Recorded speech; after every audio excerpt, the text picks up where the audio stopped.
Buenas chicos y chicas, este es un espacio que estoy creando para poder continuar con las clases teóricas que hemos estado viendo en la materia biología general.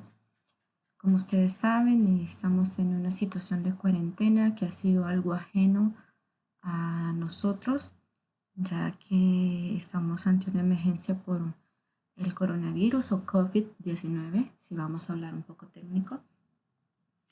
Pero eso no significa que su educación va a detenerse ahí.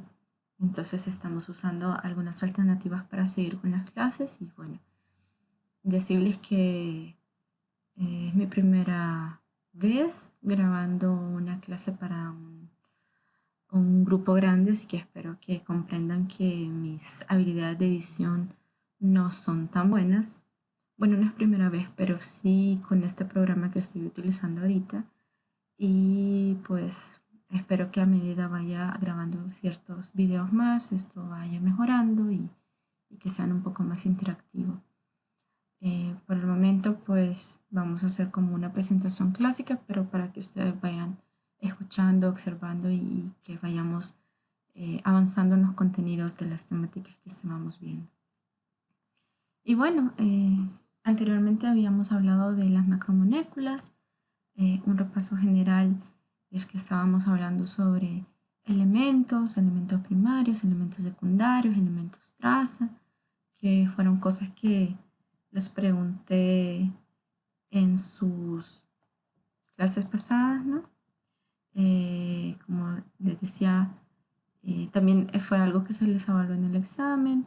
Entonces estuvimos hablando de elementos primarios, que son los que están en el 95% de la materia viva, elementos secundarios en un 3,9%, más que todo son iones, elementos traza, que son los que van a estar en unas cantidades muy microscópicas, perdón, no microscópicas, en unas cantidades muy pequeñas, como lo son algunos elementos como el hierro, el cobre, el flúor, el silicio.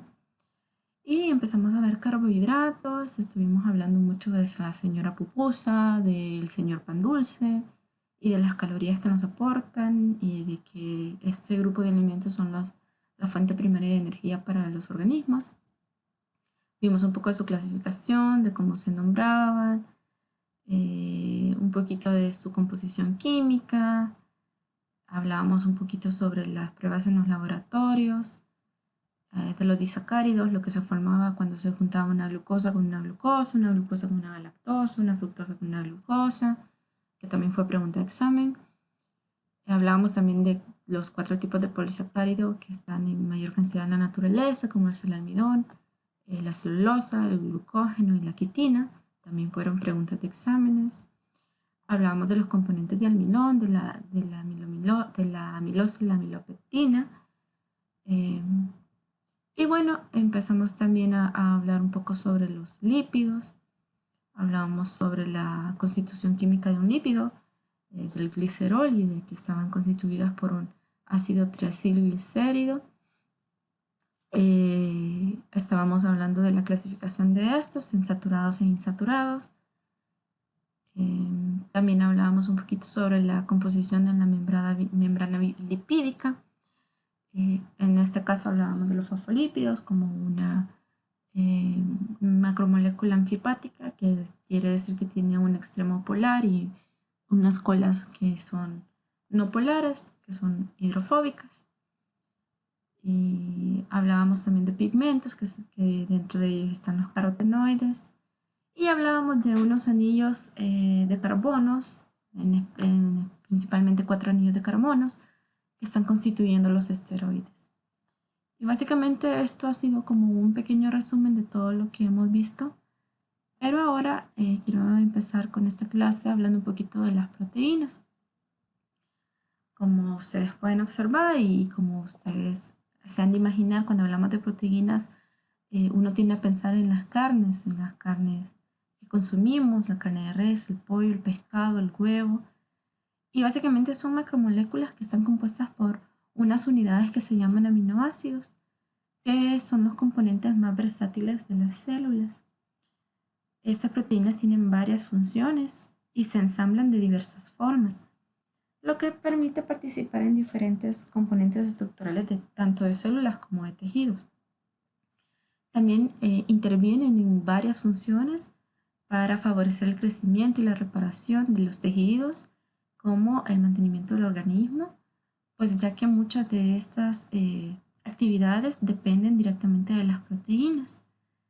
Y vamos a ver entonces que, como decíamos anteriormente, las proteínas están constituidas por aminoácidos y estos aminoácidos a su vez están constituidas por una molécula que tiene en su base un carbono alfa que está unida a un átomo de hidrógeno, a una cadena lateral, un grupo R, que puede ser cualquier esqueleto de carbono, pero tiene dos componentes muy fundamentales. Está constituida por un grupo amino en una de sus porciones y por un grupo carboxilo en otra de sus porciones. Es decir, de que para conocer un poco de las proteínas necesitamos conocer sobre la estructura del aminoácido, y el aminoácido tiene 4 componentes: un átomo de hidrógeno, una cadena lateral o un grupo R, un grupo funcional, un grupo carboxilo que está formado por un carbono, 2 oxígenos y un hidrógeno, y un grupo amino. Estos son los constituyentes de las proteínas y están unidos a un átomo de carbono asimétrico, conocido como carbono alfa. Si ustedes pueden apreciar aquí, esta es un símbolo griego que significa alfa. Cada grupo carboxilo dona un protón y se ioniza, mientras que cada grupo amino acepta un protón y se convierte en un anión. Entonces, podemos observar que a un lado de esta estructura vamos a tener al grupo amino, que se convierte en un catión cuando acepta un protón. Sabemos que los protones tienen una carga positiva, entonces se convierte en un ion con carga positiva. Y por otro lado tenemos al grupo carboxilo, que se convierte en un anión porque dona un protón y queda cargado negativamente. No obstante, ambas moléculas se enlazan a este carbono alfa, quien neutraliza estas cargas. Entonces, por eso decimos que esta molécula está formando un zwitterion, que básicamente es un ion dipolar. El zwitterion es un compuesto químico eléctricamente neutro, pero que tiene cargas formales positivas y negativas sobre átomos diferentes, como lo estábamos observando anteriormente. Estábamos hablando de que el grupo amino va a estar cargado positivamente y el grupo carboxilo va a estar cargado negativamente. Los zwitteriones son especies polares y usualmente presentan una elevada solubilidad en agua y bastante baja en muchos disolventes orgánicos de carácter polar. Este término se deriva del alemán Zwitter, que significa híbrido. Y como les dije, es un ion que tiene simultáneamente una región con carga positiva y otra región con carga negativa. Entonces, como pregunta de examen, vamos a decir que expliquen qué es un zwitterion. Y básicamente, en palabras sencillas y en español, nos van a poner que es una molécula que es un compuesto ionizado que tiene una porción cargado positivamente y una porción cargado negativamente. Es un ion neutro. Vamos a ver que las proteínas, como les dije anteriormente, estaban constituidas por aminoácidos, pero que entre aminoácidos hay enlaces especiales. Estos enlaces especiales se denominan enlaces peptídicos y son los enlaces que se dan entre un aminoácido y otro aminoácido. Como ustedes observan, este enlace se da entre el grupo carboxilo del aminoácido 1 y el grupo amino del aminoácido 2. Como ustedes observan en la reacción que se ve, lo que se disuelve o lo que se conforma es una molécula de agua y lo que se enlace son estos dos grupos funcionales. El grupo carboxilo se enlaza a un grupo amino a través del enlace peptídico, liberando como producto de esta reacción una molécula de agua. Cuando se unen dos aminoácidos, se forma un dipéptido. Y cuando se unen más de dos aminoácidos, se forma un polipéptido. Además, vamos a ver que entre otras funciones de las proteínas, tenemos que, entre otros de los aspectos que vamos a ver de las proteínas, es que existen 20 tipos de aminoácidos y cada uno de ellos se identifica porque cada uno de esos aminoácidos va a tener una cadena lateral o grupo R que es variable, o sea que va a ser diferente, y cada grupo R se va a unir a un carbono alfa. Como ustedes observan aquí, la constituyente básica de un aminoácido va a ser su carbono alfa, un hidrógeno, un grupo carboxilo y un grupo amino. Pero este grupo o cadena lateral R va a ser diferente y dependiendo de cada grupo R va a existir un aminoácido distinto. Entonces, ¿cuál es la importancia de los aminoácidos? Los aminoácidos son esenciales porque no pueden sintetizar en grandes cantidades suficientes para cubrir las necesidades y por ello se deben obtener a través de la dieta. Y bueno, como ya vimos también, son constituyentes de las proteínas, entonces necesitamos tenerlos en nuestro cuerpo para que puedan conformar las proteínas y las proteínas a su vez puedan desempeñar funciones, como hablábamos al principio, de regeneración, de crecimiento a nivel de células y tejidos. Y entre algunos aminoácidos vamos a tener dos tipos, los aminoácidos esenciales y los aminoácidos no esenciales.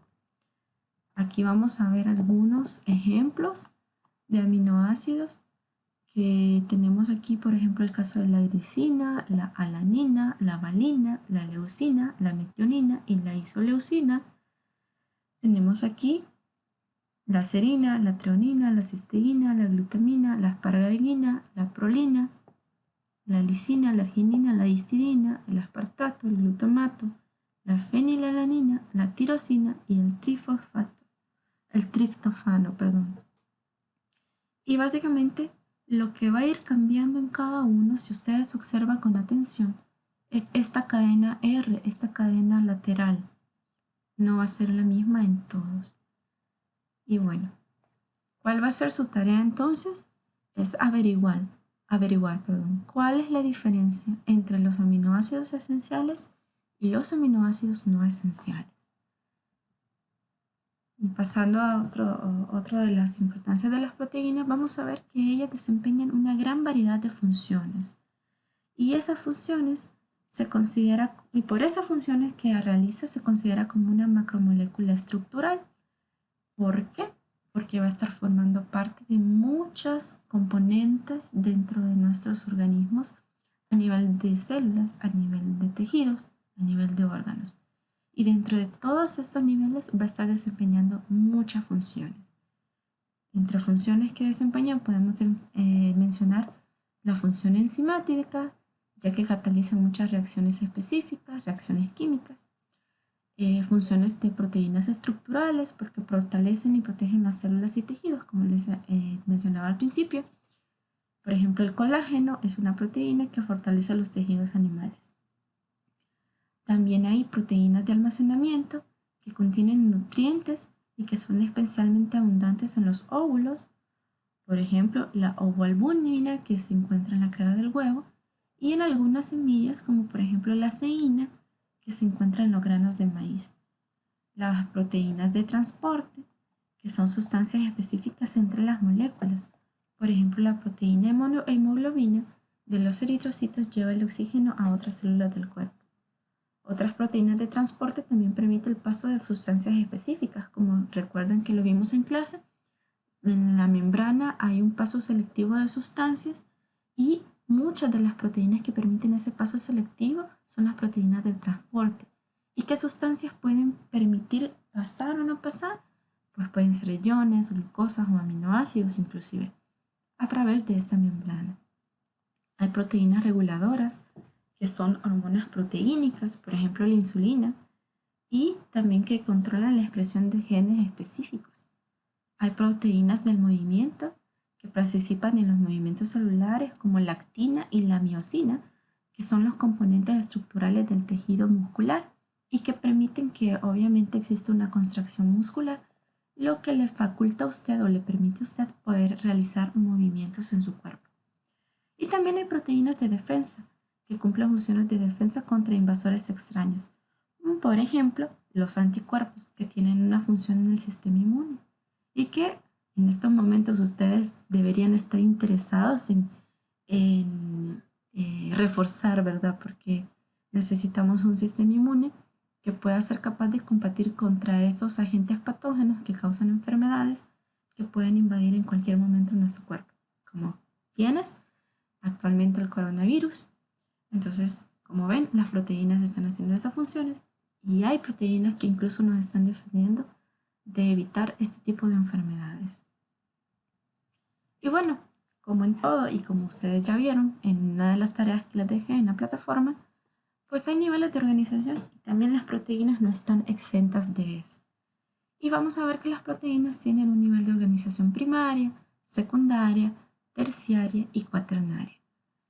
La estructura primaria de una proteína básicamente es una secuencia de aminoácidos unidos por enlace peptídico, formando una cadena polipéptida, como ustedes ven acá.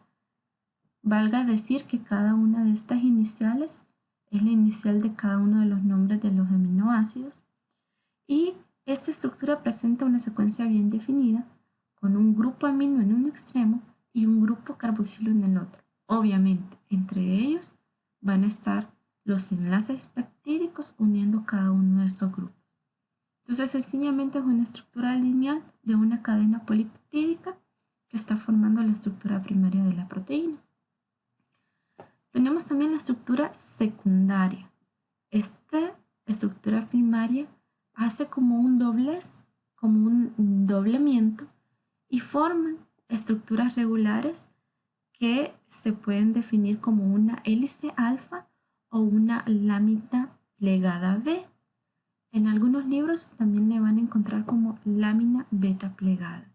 Entonces, lo que sucede básicamente y traduciendo al español es que esta estructura lineal da como un giro y este giro puede formar o bien una espiral, que sería como la estructura de hélice alfa o la alfa hélice, o bien puede formar como una lámina, que a esto le vamos a llamar lámina beta plegada o lámina plegada beta, como ustedes quieran llamar. Yo prefiero llamar lámina beta plegada.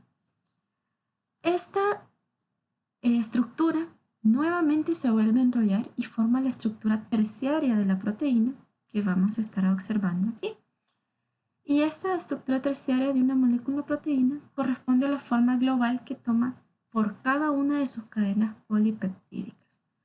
Recordemos que un polipéptido es aquella molécula que está formada por varios aminoácidos. Entonces una cadena polipeptídica enrollada básicamente está formando una estructura terciaria.